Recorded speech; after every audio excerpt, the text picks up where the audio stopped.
ইমাম নির্বাচন করেছেন স্বয়ং মুহাম্মদ সাল্লাল্লাহু আলাইহি ওয়াসাল্লাম। যে নবী ইমাম নির্বাচন করেছেন, মুয়াজ্জিন নির্বাচন করেছেন, ওই নবীর দ্বারা নির্বাচিত ইমামরা সমাজের সবথেকে বড় নির্যাতিত। একটু লজ্জাও করা দরকার। চাকরি মসজিদে যখন জয়েন করবে তখন বলছে কটা কাজ জানেন তো? তাই ইমাম সাহেব বলছে না আমি তো জানি না। বলছে প্রথম কাজ বাচ্চাদের পড়াতে হবে, 2 মসজিদ ঝাড়ু দিতে হবে, 3 জুম্মার নামাজ পড়াতে হবে, 4 নম্বর হচ্ছে 5 ওয়াক্ত সালাত তো পড়াতেই হবে, 6 নম্বর হচ্ছে আপনি যদি মাসে বাড়ি যান তাহলে 5টা ছুটি, সপ্তাহে বাড়ি গেলে 1টা ছুটি। এই চুক্তির ভিতর আপনি থাকবেন। ইমাম সাহেব তখন বলছে তাহলে বেতন কত? তাহলে বেতনটা কত? বেতন আর কত বাবা, আগের ইমাম 5,500 ছিল, আপনি 6,000 নেবেন। 24 ঘন্টা ডিউটি। কি বললাম বুঝলেন? 24 ঘন্টা ডিউটি, এতগুলো কাজের লিস্ট, বেতন 6,000। এখন রাজ্য সরকার 3,000 দিচ্ছে, ওটা নিয়ে 9,000 টাকা ধরে নেন।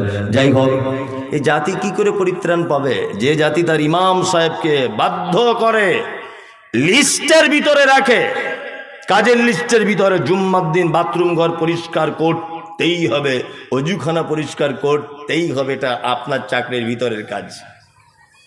এই জাতি কোশ্চিন কেন কল্যাণ পেতে পারে না? যে জাতি তার ইমামকে দিয়ে মসজিদের বাথরুম অজুখানা সাফ করিয়ে নেয় বাধ্য করে, এই জাতি কখনোই ভালো হতে পারে না। হযরতে বেলাল কি করতেন? সামান্য একটা কাজ করতেন। তাহলে আপনি আজকে থেকে নিয়ত করুন যে আমি মসজিদটা অন্ততপক্ষে প্রতিদিন একবার করে গিয়ে ঝাড়ু দেব। এটা করা যাবে? হ্যাঁ, মৌলভী সাহেব নামাজই তো পড়ি না, কি ঝাড় দেবো? একটা ব্যাপার।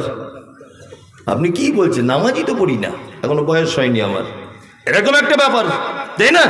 চলুন, এইটা যদি আপনি না করতে পারেন আর একটা কাজ করবেন।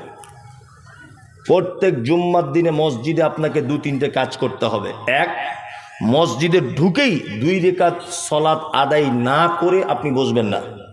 খুতবা চলুক, যে অবস্থাতেই আপনি দেখেন, গিয়ে হালকা করে 2 রাকাত সালাত আদায় করে নেবেন। হালকা বলতে যে দোয়া বাদ দেবেন তা বলছি না। সুবহান রাব্বিয়াল আযীম 10 বার বলতেন, সেখানে 3 বার বলবেন। সুবহান রাব্বিয়াল আলা 15 বার বলতেন, সেখানে 3 বার বলবেন মিনিমাম। সূরা ফাতিহার পরে ইয়াসিন সূরার 1 রুকু পড়তেন, সেটা ইন্না আতাইনাটা পড়বেন। এইরকম ছোট্ট করে 2 রাকাত পড়ে নেবেন। 2, মসজিদে গিয়ে প্রথমেই আপনাকে আরেকবার দেখে নিতে হবে যে মসজিদের ডান দিকে বাম দিকে কোনো মুসাফির, কানা কোঁড়া, ল্যাংড়া, ফকির, মিসকিন এরা কেউ এসেছে কি না। কি বললাম বুঝলেন? যদি কেউ এসে থাকে, সাথে সাথে নামাজের পরেই তার হাতটা ধরে বলুন, ভাই আপনি আমার বাড়িতে চলুন, একটু ডাল ভাত খাবেন, চলুন, কিছু অন্তত খাবেন। আর একটা আপনাকে উপদেশ দিই, মাছ মাংস তো প্রতিদিন প্রায় খান, জি, শুক্রবারের দিন একদম মাছ মাংস আপনার লিস্টের ভিতরে যেন থাকেই শুক্রবার। এতে আপনার 2টো কাজ উপকার হবে। 1, আপনি নিজে খেতে পাবেন। 2 নম্বর হচ্ছে মেহমান এলে হঠাৎ করে আপনি মেহমানের মান সম্মানটা বাঁচাতে পারবেন আপনার নিজের বাড়ির। যাই হোক, এই উপদেশ আপনাকে দিলাম। চলুন, আর একটা বাকি রয়েছে। আল্লাহ নবী সাল্লাল্লাহু আলাইহি ওয়াসাল্লাম আবু তালহাকে ডেকে বলছেন, আবু তালহা, এই তোমার বিবির খবর কি বলো তো? তোমার বিবিকে আমি জান্নাতের ভিতরে দেখে এলাম, কারণ কি? আবু তালহা বলছেন, আল্লাহ রাসূল, আমরা তো তেমন ভালো কাজ করিনি, তবে একদিনের একটা ভালো কাজ আছে। আল্লাহ রাসূল বলছেন, বলো। হঠাৎ করে বিশ্ব নবীর দরবারে মেহমান চলে এসেছে। আওয়াজ হচ্ছে, কে? বলছে, আমি একজন মেহমান। আল্লাহর নবী মেহমানকে নিলেন, আর আবু তালহাকে ডেকে বলছেন, আবু তালহা, আমার বিবিদের বাড়ি থেকে একটু খাবার নিয়ে এসো, মেহমানকে খেতে দেওয়া হবে। আবু তালহা বলেন, আল্লাহ রাসূল তখন 11 জন বিবি বাড়িতে ছিল। আমি 11 জন বিবির বাড়িতে ঘুরলাম, একজনের বাড়িতেও কোনো খাবার পেলাম না। মদিনার তখন মুখ্যমন্ত্রীকে মুহাম্মদ সাল্লাল্লাহু আলাইহি ওয়াসাল্লাম, মুখ্যমন্ত্রীর বাড়িতে খাবার নাই। আমাদের কি অবস্থা বলুন দেখি? হ্যাঁ, কালকে আন্ডার প্যান্ট পরে ঘুরতো, ওকে কেউ চিনত না। আজকে 12 ভোটে জিতে বুলেট গাড়ি চেপে ঘোরে, 4 চাকা নিয়ে ঘোরে। টাকা আসে কোথা থেকে? টাকাটা আসছে কোথা থেকে? আল্লাহু আকবার। আর সারা পৃথিবীর একজন দৃষ্টান্ত পেশ করেছেন মুহাম্মদুর রাসূলুল্লাহ সাল্লাল্লাহু আলাইহি ওয়াসাল্লাম। একজন নেতা 11 জন বিবি, বাড়িতে এক ফোঁটাও খাবার নাই। আবু তালহা এসে বলছেন যে আল্লাহ রসুল, আমার বাড়িতে খাবার নাই, আপনার বাড়িতে। তখন আল্লাহ রসুল সাহাবীদের উদ্দেশ্য করে বলছেন, শোনো, তোমরা যদি আজ কেউ এই মেহমানদারি করাতে যদি পারো, তাহলে আল্লাহ তার পানির কূপে বরকত দিবে, আল্লাহ তার খাজুরে বরকত দিবে, আল্লাহ তার খাবারে বরকত দিবে। কেউ আছো? আবু তালহা সবার আগে বলছেন আল্লাহ রসুল আমি। আব্দুল্লাহ মেহমানকে বাড়ি নিয়ে গেলেন আবু তালহা। দরজায় কে? আমি। আচ্ছা আচ্ছা, দরজা খুলে দিলেন। বিবি পর্দার আড়াল থেকে দেখতে পাচ্ছে সঙ্গে একজন আছে। তখন আবু তালহাকে ডেকে বলছেন, সঙ্গে কে? বলছে মেহমান। বিবি তখন বলছে, আশ্চর্য ব্যাপার, আর আমাদের বাড়িতে 2টো বাচ্চা ছেলের মতো খাবার আছে, আর কোনো খাবার নাই। তাদেরকে কি খেতে দেবো বাচ্চাগুলোকে, আর মেহমানকে কি দেব? তখন আবু তালহা বলছেন, এটা জাতা মেহমান নয়, আল্লাহর নবীর মেহমান এটা। তখন বিবি স্বামীকে ডেকে পরামর্শ করলেন, এসো এক কাজ করো, বাচ্চাগুলোকে ঘুম পাড়িয়ে দাও। বাচ্চাগুলোকে ঘুম পাড়িয়ে দেওয়া হলো। 2টি বাচ্চা ছেলের খাবার কতটা হতে পারে বলুন? অল্প একটু সামান্য। রুটি বানালেন, যা ছিল তরকারি করলেন, মেহমানকে খেতে দিলেন। আল্লাহওয়ালি বিবির কত গুণ দেখুন। স্ত্রী তখন স্বামীকে বলছে, এক কাজ করবেন, নবীজির সুন্নাত যে মেজবানের সঙ্গে মেহমানকে খেতে হবে, মানে মেহমানের সাথে বাড়িওয়ালাকেও বসে খেতে হবে, এটা সুন্নাত। তা তুমিও তাহলে মেহমানের সঙ্গে বসো, খাও। তবে একটা কথা মাথায় রাখিও, তুমিও যদি ওই রুটি হোক আর যাই হোক খেতে থাকো, আর ওই মেহমানও যদি খায়, অল্প খাবার, দুজনারই পেট পরিপূর্ণ হবে না। তা মাঝখানে যে প্রদীপটা জ্বলবে টিপ টিপ করে আলো, এই আলোটা কোনো রকম চালাকি করে এদিক ওদিক করে তুমি আলোটা নিভিয়ে দিবে। আর পাত্রে হাত দেবে, মুখে তুলবে, চিবাবে, সব কিছু করবে, কিন্তু খেয়ে নিও না।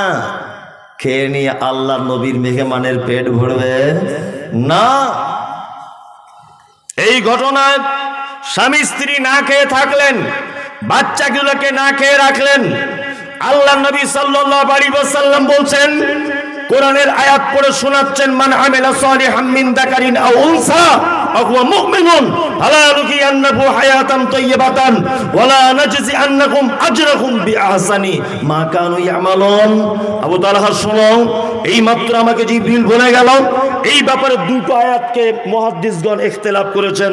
কেউ বলেছেন এই আয়াতটা অবতীর্ণ হয়েছে, আর কেউ বলেছেন আরেকটা আয়াত অবতীর্ণ হয়েছে। যাই হোক, আল্লাহর নবী বলছেন, আবু তালহা, নারী পুরুষ যে কেউ হোক, তারা যদি ঈমানের অবস্থাতে ভালো কাজ যদি করে, হায়াতান তাইয়্যিবাতান, আল্লাহ তাদেরকে উত্তম জীবন দান করেন পৃথিবীতেই। এই কারণে তোমার স্ত্রীকে আমি আবু তালহা জান্নাতের ভিতরে দেখে এসেছি।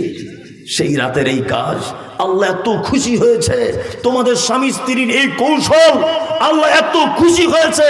তোমার বাচ্চাগুলোকে খেতে দাওনি, আটকে রেখেছিলে, শুধু মেহমানকে খাইয়েছিলে বলে আল্লাহ এত খুশি হয়েছে যে তোমার স্ত্রীকে আমি জান্নাতের ভিতরে দেখে এলাম। ভাবতে পারছেন আপনি? মুহাম্মদ সাল্লাল্লাহু আলাইহি ওয়াসাল্লাম বলেন, মান কানা ইউমিনু বিল্লাহি ওয়াল ইয়াউমিল আখির ফালইকরিম দাইফাহু। ও লোক আল্লাহকে বিশ্বাস করে না, ও কিয়ামতকে বিশ্বাস করে না, কে সে? ফালইকরিম দাইফাহু, যে তার মেহমানের সঙ্গে অসৎ ব্যবহার করে। কখনোই মেহমানের সঙ্গে অসৎ ব্যবহার করবেন না, আর নিজেকে বেশি পণ্ডিত ভাবিয়েন না। মসজিদে এসেছি আপনাদের, অজু করতে করতে একটা কি বলে অজুর ট্যাপ, ওগুলো নাকি কল, ওই কলটা ঘুরিয়ে দিয়ে আমি মসজিদের ভিতরে চলে গেছি, পানি হর হর হর হর করে পড়েই যাচ্ছে। তা আর একজনা দেখেছে যে আমি কলটায় বসেছিলাম, ও তখন গিয়ে ভিতরে বলছে, মমতাজুল সাহেব নাকি আপনি? হ্যাঁ, চোখে দেখতে পান না, কলটা বন্ধ করতে হয়। আচ্ছা বলুন তো, আমি তো অ আ ক খাটুই তো জানি, হ্যাঁ, এতটুকু বিদ্যাও তো আমার আছে যে কোনটা ভালো কোনটা মন্দ এটা তো জানি। তা আমি কি ইচ্ছা করে কলটাকে ছেড়ে দিয়ে মসজিদে ঢুকে যাব বলে মনে হয়? হয়তো অন্য মনস্ক হয়ে গেছি, হতে পারে ভুলে গেছি কোনো কারণে। তো এর জন্য এত জোরে কথা বলতে হয় কেন? একটু আস্তে করে বলা যায় না? আর বলারই বা কি প্রয়োজন? ওটা আপনিই তো বন্ধ করে যদি দেন, ক্ষতি কি হয়? ঘুরে দিলে তো হয়ে যায়। মেহমান খুব কঠিন ব্যাপার, বিশেষ করে রমজান মাসে দেখবেন অনেক অন্ধ অসহায় দুস্থ মানুষেরা আসে না? আসে। আবু তালহার স্ত্রী বাড়িতে ফ্রিজ ছিল না, 5 দিনের মশলা একদিনে মিক্সচার মেশিনে কুটে রাখতো না। রাখতো না। তারপরেও মসজিদে আমাদের কোনো মেহমান যদি আসে, এ ওর দিকে দেখে, ও ওর দিকে দেখে, সভাপতি আরেকজনের দিকে দেখে, আরেকজনের দিকে দেখে, এক পর্যায়ে দেখা যায় লোকটা না খেয়েই বাড়ি চলে গেল। আবার অনেক সময় ইমাম সাহেব অর্ধেক করে বসে দুজনা খায়, কারণ কেউ ভাত দিয়ে যায়নি তাই। এরকমও ঘটনা ঘটে। আপনাদের গ্রামে হয়তো ঘটে না, অনেক জায়গাতেই ঘটে না? খুব ব্যাপারগুলো মাথায় রাখবেন, খুব মাথায় রাখবেন। মেহমানের সঙ্গে অসৎ ব্যবহার করবেন না। 2, আল্লাহ নবী সাল্লাল্লাহু আলাইহি ওয়াসাল্লাম বলছেন, ওমান কানা ইউমিনু বিল্লাহি ওয়াল ইয়াউমিল আখির ফালিউজি জালাহু। ও আল্লাহকে বিশ্বাস করে না, ও কিয়ামতকেও বিশ্বাস করে না। কেসে বলছে যে তার প্রতিবেশীর সঙ্গে অসৎ ব্যবহার করে। প্রতিবেশীর ব্যাপার তো খুব জটিল ও কঠিন। আল্লাহ নবী সাল্লাল্লাহু আলাইহি ওয়াসাল্লাম বলছেন, জিবরিল আমাকে প্রতিবেশীর ব্যাপারে এত ওসিয়াত করে, এত বলে, এত তাগিদ দেয়, আমার আশঙ্কা হয় যে প্রতিবেশী আমার সম্পদের অরিস হয়ে যায় কিনা। কি বললাম বুঝলেন? হ্যাঁ, সত্যি এগুলো আফসোস লাগে। একটা জমি মেন ফন্ডে আছে প্রথম, দ্বিতীয় ফন্ডের জমিটার দাম কম। তা একটা গরিব মানুষ প্রথম ফন্ডের জমি নিতে পারেনি, দ্বিতীয় ফন্ডের জমিটা কিনেছে। তা প্রথম ফন্ডের জমিকে বলছে, ভাই 3 ফুট রাস্তা আপনি একটু দেন, আমি গরিব মানুষ, এটা কোনো রকম ঘর বাড়ি করবো, ছেলে পেলে নিয়ে একটু যাতায়াত করব। তা প্রথম ফন্ডের জমি মালিক বলছে, না জমি বিক্রি করব না জমি। তখন বলছে, ভাই একটু টাকা কিছু বেশি নেন। তো বলছে 9 লাখ টাকা শতক, দাম 60,000 টাকা শতক, ও চাচ্ছে 9 লাখ। তার মানে কি, ও প্রতিবেশীকে হিংসা করছে, দেবে না। আমি অনেক মাদ্রাসা মসজিদে দেখেছি, অনেক জায়গায় ঘোরাফেরা করি, তো দেখুন মানুষ, আপনাদের থেকে একটা বিদ্যা আমার বেশি আছে, সেটা হচ্ছে এই যে অনেক মানুষের সঙ্গে মেশা আর অনেক এলাকায় ঘুরে বেড়ানোর একটা এক্সট্রা এক্সপিরিয়েন্স আমার আছে। আর খুব সহজেই মানুষ চিনে ফেলতে পারি, কারণ প্রতিদিন হাজার হাজার মানুষের সঙ্গে ঘুরি, মুখ দেখলে মোটামুটি বুঝতে পারি যে এই লোকটা মানে এইরকম এর হতে পারে, একটা ভাবনা হয়ে যায় অলরেডি। এটা কি বললাম বুঝলেন তো? তা অনেক মসজিদে দেখেছি, এইখানে মসজিদ আর বাথরুম ঘরটা দেখছো ওইখানে। জি ভাই এটা কেন বাথরুম ঘরটা ওইখানে? ওটা তো মসজিদের এক সাইডে করা যেত। বলছে বলবেন না, পাশের বাড়ির লোক 1 হাত জায়গা যদি দিত বাথরুমটা হয়ে যেত, কিন্তু লোকটা দেয়নি। শুধু দেয়নি না, এমন গরম দেখাচ্ছে মনে হচ্ছে ওর কবর হবে ওইখানটাতেই, এমন গরম দেখাচ্ছে, আমার জায়গা আমি দেবো না। এরকম লোক আছে না নেই? মুহাম্মদ সাল্লাল্লাহু আলাইহি ওয়াসাল্লাম তিনি বলেন, কোনো প্রতিবেশী যেন আর একটা প্রতিবেশীর দেওয়ালে কাঠ কুঞ্চি এই জাতীয় এইভাবে টেক লাগিয়ে রাখতে নিষেধ যেন না করে। যদি করে তাহলে বুঝে নিতে হবে ওই লোকটার ঈমান কি দুর্বল রয়েছে, ও আখিরাতকেও বিশ্বাস করে না, ও আল্লাহকেও বিশ্বাস করে না। আমার বাড়িতে কল নেই, আপনার বাড়িতে 2 দিন আমার স্ত্রী পানি আনতে গেছে, 2 দিন, 4 দিনের মাথাতে আপনার স্ত্রী বলছে, বুবু আপনাকে একটা কথা বলবো। তো যে কি?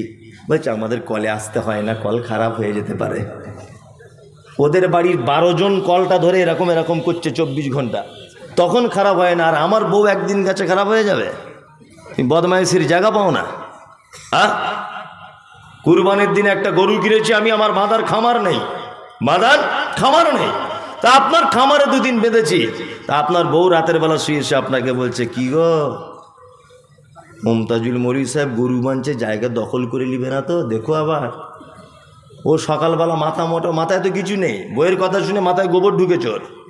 ও সাথে সাথে গিয়ে দেখছি কুঞ্চি, তারপরে ওই আপনার কুল গাছের কাঁটা এই নিয়ে খামারটাকে জুত করে ঘিরছে। তার মানে কি, আর 5 দিন পরে গরুটা আমি জবাই করে দিব, মিটে যাবে। কি বললাম বুঝলেন না? মিটে যাবে, শেষ। এই 5 দিনের উপকারটাও আমায় করতে পারল না, ঘিরে দিল। মুহাম্মদ সাল্লাল্লাহু আলাইহি ওয়াসাল্লাম বলছেন, না, কখনোই নয়। ও আল্লাহকে বিশ্বাস করে না, ও কিয়ামতকে বিশ্বাস করে না। নাম্বার 3 নম্বর হচ্ছে এই, আল্লাহ নবী সাল্লাল্লাহু আলাইহি ওয়াসাল্লাম বলছেন, ফালিয়াকুল খায়রান আও লাম ইয়াসমুত। শোনো, কথা বললে মিষ্টি কথা বলবে, প্রয়োজনে কথা বলবে, অযথা VAT VAT VAT VAT VAT VAT করে বকো না। কিছু লোক আছে না, জুম্মার নামাজ পড়তে যায়, 5 ওয়াক্ত যায় না, আর জুম্মার নামাজ পড়ে এসেই দেখবেন ঠিক দরজার সামনে দাঁড়িয়ে, এই আজকে কেন 5 মিনিট লেট হলো, এই ইমাম সাহেব কেন এই করলো, এই আজানে একটা লোক রাখ, ওই এই কর তাই কর। কিছু লোক আছে না, আছে। আর কিছু লোক ওদেরকে পাম দেয়, পাম দিয়ে বলে, তুই হচ্ছিস শালা বাপের বেটা, যা বলিস সামনাসামনি বলিস। ও তখন ওই পামে ফুলে গিয়ে আরো বলে, কি বললাম বুঝলেন না? আমি মমতাজুল ইসলাম বলছি, তুমি মানুষ নয়, তুমি গয়াকার ধয়াকার গাধা। যে অপরের সম্মান নিয়ে চিনি মিলি খালে তার নিজের কোনো সম্মান নেই। কি বললাম বুঝলেন? কোন মানুষ দেখবেন যখন আর একটা মানুষের সম্মানে আঘাত করছে, ভেবে নিতে হবে তার নিজের সম্মান কম। তুমি একটা ইমাম সাহেবের সম্মানে আঘাত করছো, 5 মিনিট খুতবা দেরি হয়েছে বলে, তোমার সম্মান আছে? গ্রামের মানুষ তোমাকে 10 পয়সাও দাম দেয়। তুমি জানো তোমার পিছনে মানুষ তোমাকে গরু ছাগল ইতর বলে গালাগালি করে চায়ের দোকানে। হ্যাঁ, তুমি একটা মসজিদের ইমামের ব্যাপারে যে দায়িত্ব, যে চোখ দিয়ে তুমি ইমাম সাহেবকে দেখো, ওই চোখ দিয়ে যদি তুমি তোমার বেটাকে দেখতে, একটাও গ্রামে বেনামাজি থাকতো না। ইমাম সাহেবের 2 দিন ফজরে ঘুম ভাঙেনি, তুমি খুব ফাটার ফাটার ভাত ভাত ভাত ভাত করে বকছো। তোমার যে 4টে লায়েক বেটা 1 ওয়াক্ত নামাজ পড়ে না, খোঁজ রেখেছো কোনোদিন? জি, কথা বলতে গেলে মেপে বলবেন। আর আপনি এটা বুঝবেন না যে আপনি মনে হয় সব বোঝেন, লোকও কিছু বোঝে। কথা বললে মিষ্টি কথা বলবেন, প্রয়োজনের কথা বলবেন, বেফাঁস কথাবার্তা বলতে যাবেন না। আল্লাহ নবী সাল্লাল্লাহু আলাইহি ওয়াসাল্লাম এই ব্যাপারে বলতে গিয়ে একদম ঈমানের সাথে পর্যন্ত জুড়ে দিয়েছেন, যে আল্লাহকেও বিশ্বাস করে না, ও কিয়ামতকেও বিশ্বাস করে না। বিনীত অনুরোধ, শুধু ইহদিনাস সিরাতাল মুস্তাকিম বলে জান্নাত পাওয়া যাবে না। সাহাবায়ে কিরামগণ যে পদ্ধতিতে চলেছেন, তাদের বিবিরা যে পদ্ধতিতে চলেছে, সেই পদ্ধতিতে হাঁটলে জান্নাত যাওয়া যাবে। আপনাদেরকে এবার আমি চমৎকার 2টা হাদিস বলে দিই চটপট করে। যারা আমরা এখানে বসে আছি, আমরা আমল করে জান্নাতে যাব। আল্লাহ তাআলা বলছেন, লিয়াবলুয়াকুম আইয়ুকুম আহসানু আমালা, উত্তম আমল করার জন্য তোমাদেরকে পৃথিবীতে পাঠানো হয়েছে, তাই না? তাহলে উত্তম আমলের মাধ্যমে আমাদের কোথায় যাওয়া লাগবে? জান্নাত। একজন ছেলে আল্লাহর নবীকে সে বলছেন, দুল্লানি আলা আমালিন ইজা আমিলতাহু ফাদাখালতুল জান্নাতা ক্বালা তা'বুদুল্লাহ ওয়া লা তুশরিক বিহি শাইয়্যা ওয়া তুকিমুস সালাতিল মাকতুবাতা ওয়া তুতিজ যাকাতিল মাফরুজাতা ওয়া তাহুজ্জাল বাইত। একজন ছেলে আল্লাহর নবীকে সে বলছেন, ও দয়ার নবী গো, আমি একজন কনভার্ট মুসলমান, আমি টাটকা ঈমান নিয়ে এসেছি, উস্কো খুস্কো মাথায় চুল, পরনে ভালো কাপড় নাই, আপনি দয়া করে বলুন কোন আমল করলে জান্নাতে যাওয়া যায়? নবীজি বলছেন, 1 নম্বরে তা'বুদুল্লাহ, তুমি সর্বদাতে আল্লাহর গোলামি করবে। সর্বদাতে গোলামি কার? ইবাদত কার? আল্লাহর করতে হবে। 2, ওয়ালা তুশরিক বিহি শাইয়্যা, তুমি যদি জান্নাতে যেতে চাও, আল্লাহর সঙ্গে যেন শরীক করে দিও না কাউকে। শিরক বুঝেন তো? শিরক বুঝেন? বুঝেন? শিরক একদম সহজ ভাষাতে জেনে নেন। বলছি আল্লাহর যে ক্ষমতা আছে, এদিকে বেরোন, শিরিক বলছে আপনাকে, আল্লাহর যে ক্ষমতা আছে এই ক্ষমতা পৃথিবীর অন্য কারো আছে এটা মনে করা শিরক। রুজি ডিপার্টমেন্ট কার হাতে? আল্লাহর হাতে, তাই না? সুস্থতা অসুস্থতা কার হাতে? আল্লাহর হাতে। চাওয়া পাওয়া সব কিছু কার হাতে? আল্লাহ সুবহানাহু ওয়া তাআলার হাতে। তার মানে আল্লাহর যে ক্ষমতা আছে এই ক্ষমতা অন্য কারো আছে এটা মনে করা শিরক।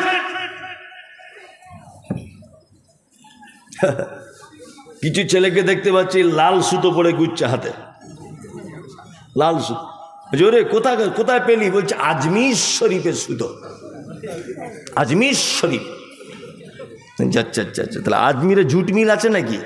এত সুতো সাপ্লাই দেয় কি করে? এত সুতো সাপ্লাই দেয় কি করে আজমির শরীফ? জুট মিল আছে ওদের? হুগলি জেলার হয়তো ডানকুনি জুট মিলের সুতো ও রং করে ওইখানে চলে গেছে, ওইটা হয়ে গেছে বরকতের সুতো। হচ্ছে কি হচ্ছে না? সব শিরক। লাল সুতো, কালো সুতো, গাছ, তাবিজ, মাদুরি সব কি শিরক, মারাত্মক বড় পাপ। একটা আশ্চর্য ঘটনা আপনি শুনুন। ছোটবেলা থেকে আমরা শুনে এসেছি একটা কথা, যে কিছু মানুষ তারা জাহান্নামের আযাব খাটতে খাটতে খাটতে খাটতে কোনো একদিনের জন্য হলেও তারা জান্নাতে আসবে। শুনেছি না? শুনেছি। এরা কারা? জাহান্নাম থেকে মুক্তি পেয়ে জান্নাতে আসবে, এরাও এক কোয়ালিটির ঈমানদার। তাদের ঈমান ছিল কিন্তু কাবিরা গুনাহতে লিপ্ত ছিল। লা ইলাহা ইল্লাল্লাহ, আল্লাহ ছাড়া কোনো সত্য উপাস্যক নেই, এটাও জানতো। তারপরেও সুদের টাকা খেয়েছে, তারপরেও ব্যভিচার করেছে, তারপরেও কাবিরা গুনাহতে লিপ্ত হয়েছে। এই কারণে লোকটাকে জাহান্নাম দেওয়া হয়েছে। আর এই কারণে লা ইলাহার বিশ্বাস ছিল বলে ওকে মুক্তি দিয়ে কোথায় আবার হবে? জান্নাত দেওয়া হবে। একটা শ্রেণীর মানুষ জাহান্নাম থেকে কোশ্চিন কালেও পরিত্রাণ পাবে না, যে শিরক অবস্থাতে মারা গেছে। কোন লোক যদি মাজারে পূজা করতে করতে, ওই যে ঠাকুর পূজা, ওই যে চাদর চড়ানো, ওই যে সিন্নি দেওয়া, মাজারে মানত করা, এইগুলো করতে করতে করতে করতে যদি লোকটা মারা যায়, অবশ্যই জাহান্নামে তো যাবেই যাবে, এবং কোশ্চিন কালেও জাহান্নাম থেকে তাকে মুক্তি দেওয়া হবে না। শিরক ভয়ঙ্কর পাপ, করিয়েন না। এই পাপ করলে সব থেকে আল্লাহ সুবহানাহু ওয়া তাআলা বেশি রেগে যান। সব থেকে বেশি রাগে কিসে? শিরক করলে। ওয়ালা তুশরিক বিহি শাইয়্যা। নবীজি বলছেন ছেলেটাকে, তুমি জান্নাত যেতে চাও, কখনোই যেন শিরক করবে না। দুই হলো, তিন অতুকিমুস সালাতিল মাকতুবাতা, ফরজ সালাত অর্থাৎ ফরজ নামাজ ছেড়ে দিও না। আপনারা তো নামাজ পড়েন আলহামদুলিল্লাহ, সকলেই পড়েন তো ফরজ সালাত? অনেকেই পড়ে। যাক, নামাজের ব্যাপারে বলা উচিত নয়, এখানে সব নামাজই বসে আছে। ও বলছে এইখানের মধ্যে 10 জন হয়তো পড়ে, যেটা বুঝেছে সেটা বুঝেছে। আমাদের সমাজে 4 কোয়ালিটির নামাজি পাওয়া যায়। কত কোয়ালিটির? ভালো করে শুনুন তবে যাবেন। সারা জীবন তো ঘুমিয়েছেন, আজকে একটু নয় একটু কম ঘুমান, বছরে একদিন তো। 4 কোয়ালিটির। এক কোয়ালিটির হচ্ছে যারা জোহরে যায় আসরে থাকে না, মাগরিব এশাতে থাকে, ফজরে ঘুম ভাঙে না, এই এক কোয়ালিটির। 2 শুধু জুম্মায় জুম্মায় যায়। 3 ঈদুল ফিতর ঈদুল আযহা। 4 5 ওয়াক্তই পড়ে না জেনে পড়ে, 5 ওয়াক্তই পড়ে না জেনে। যদি বলছেন কেমন, চাচাকে জিজ্ঞাসা করছি, চাচা কত বছর নামাজ পড়ছো? বলছে 30 বছর হবে। আচ্ছা আচ্ছা, বেতের নামাজে দুয়ায় কুনুতটা বলো তো। আমি কি আর পারি, বয়স হয়ে গেছে, অত বড় দোয়া কি আর মুখস্থ করা যায়? আমার আর স্মৃতিশক্তি কমে গেছে, বাপ আর মনে রাখতে পারছি না, চোখে কম দেখি, 2 টাকা কম দেন ও ঠিক বুঝতে পেরে যাবে, বুঝতে পারবে না? হ্যাঁ, পরের জমি আল কেটে কিভাবে বড় করতে হয় এই জ্ঞান ওর আছে, ও টনটনে জ্ঞান। পরের জমি আল কেটে দিয়ে বেঁকিয়ে দিয়ে মসজিদে এসে বলছে কাতার সোজা করে লাও, না তো নামাজ হবে না। এরকম লোক মুর্শিদাবাদে নেই, আমাদের ওদিকে আছে। না আমি বলবো না, এদিকে বললে মারবে। ওরে বাবা, আমার এমনি এখন ভয় চলছে, যেখানে যাচ্ছি লোক বোম টোম মারছে, আমি ওতে নাই। আপনাদের দোষ দেবো না, মুর্শিদাবাদের লোক ভালো, আমাদের ওদিককার লোক এরকম। যাই হোক, তাহলে ও দুয়া জানে না, কিন্তু এ আবার কত বড় ধোঁকাবাজ দেখুন। এ কথাটা শুনলে কষ্ট পাবেন অনেক বয়স্ক লোক, কিন্তু কষ্ট পেলেও যে কিছু করার নেই। আচ্ছা, রুকুতে গিয়ে চাচা কি বলে ওই জানি না তো, রুকুতে দুয়া জানে না, কিন্তু লোকটাকে আপনি নামাজে লক্ষ্য রাখবেন, রুকুতে গিয়ে তাহলে ও বলে কি জানে না, তা ও যখন জানি না বলে কি, বেতের নামাজে দেখবেন ঠোঁট লেড়েই যাচ্ছে। আচ্ছা, ও যে দুয়া জানে না বলে কি, তার মানে ও পৃথিবীর মানুষকে ধোকা দিয়ে ওর স্বাদ মেটেনি, মসজিদে আল্লাহকে পর্যন্ত ধোকা দেয়। ঠিক বলছি না ভুল বলছি? এরকম নামাজি আছে। আমি আপনাকে এটা বলতে চাইছি, কাল সকাল হতে না হতে আজকে এখানে যদি কোনো দুয়ার বই পাওয়া যায় বইয়ের দোকানে, আজকে থেকে কিনে নিয়ে অন্তত পক্ষে নামাজের ভিতরে যে দুয়াগুলো লাগে ওই দুয়াগুলো মুখস্থ করে নেন, তাছাড়া আপনার একদিনের সালাত কবুল হচ্ছে না। ফকটিয়া জান্নাত অত সহজ?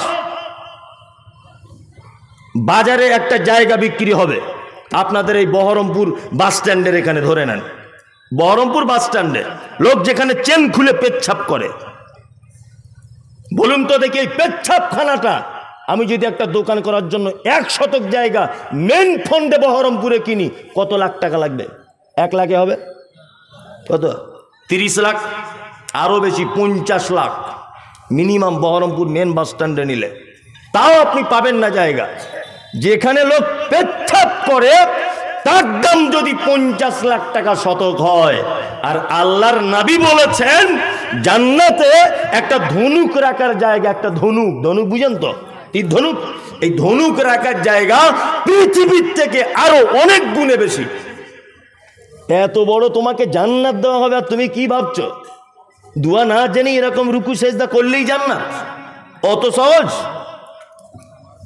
অত সহজ? 500 টাকার নোট দিলে 4 বার দেখে, ঠিক আছে না গেছে? হ্যাঁ, আর আপনার মতো লোককে জান্নাতের ভিতরে দেওয়া হবে, একবার বাজিয়ে দেখা হবে না? বিনীত অনুরোধ, আপনার উপর আমার রাগ ক্ষোভ বিদ্বেষ কিচ্ছু নেই, এটাই অনুরোধ যে আপনি দুয়াগুলো মুখস্থ করুন। সারা জীবন আর এইভাবে চলবে না, 2 নম্বরই করে দুয়াগুলো মুখস্থ করুন। ইনশাল্লাহ চেষ্টা করব, ইনশাল্লাহ। এখন দুয়া জানার অনেক মাধ্যম, বই না কিনলেও মোবাইলে গুগলে সার্চ করবেন যে রুকুর দুয়া কি, তাসাহুদে কি পড়তে হয়, সব দুয়া আপনি মোবাইলের ভিতরেও গুগলে বসে পড়ে ফেলতে পারবেন, কোনো সমস্যা নেই। জি, একটা লোক মারা গেল, বলছি শুন, একটা লোক মারা গেল, মারা যাবার পরে ইমাম সাহেব বলছে আসসালামু আলাইকুম, মনোযোগ দিয়ে শুনবেন, কেউ যেন চেল্লামিল্লি করবেন না ভাই। আমাদের দক্ষিণ পাড়ায় আব্দুল করিম ভাই মারা গেছে, লোকটা খুব ভালো ছিল, যদি ভুল ত্রুটি করে থাকে আল্লাহর রাস্তায় ক্ষমা করে দেবেন, আর ঋণ টিন করে থাকলে আপনারা একটু আল্লাহর রাস্তায় পারলে মাফ করে দেবেন, না তো ওনার ছেলেকে বলবেন। এটা বলে কি বলে না? বলে। আর কি বলে? আর এই কথাটা বলে যে সবাই ভাইয়ের জন্য দোয়া করবেন, আমরাও এই পথের পথিক, এই পথে সবাইকে আসতে হবে, ভাইয়ের জন্য দোয়া করবেন সবাই। যে ভাইয়ের জন্য ইমাম সাহেব দোয়া চাইছো জীবনে 5 ওয়াক্ত সালাত আদায় করেনি, নামাজ পড়েনি জীবনেও, আচ্ছা বলুন তো দেখি, এর জন্য যদি কোনো মানুষ দোয়া করে, তার দোয়ার কারণে সে জান্নাত পৌঁছাতে পারবে? পারবে? পারবে না। তাকে জাহান্নাম খেটে খেটে শেষ পর্যায়ে জান্নাতে, ওই যে বলেছি লা ইলাহা ইল্লাল্লাহ ছিল তাই। কি বললাম বুঝলেন? আল্লাহর ভাষা কি? আল্লাহর ভাষা মা সালাকাকুম ফি সাকার, ক্বালু লাম নাকু মিনাল মুসাল্লিন। একজন সাকার নামক জাহান্নামীকে জিজ্ঞাসা করা হবে, এই তুমি কেন জাহান্নামে? তখন সে বলবে ক্বালু লাম নাকু মিনাল মুসাল্লিন। সব ভালো কাজ ছিল ভাই,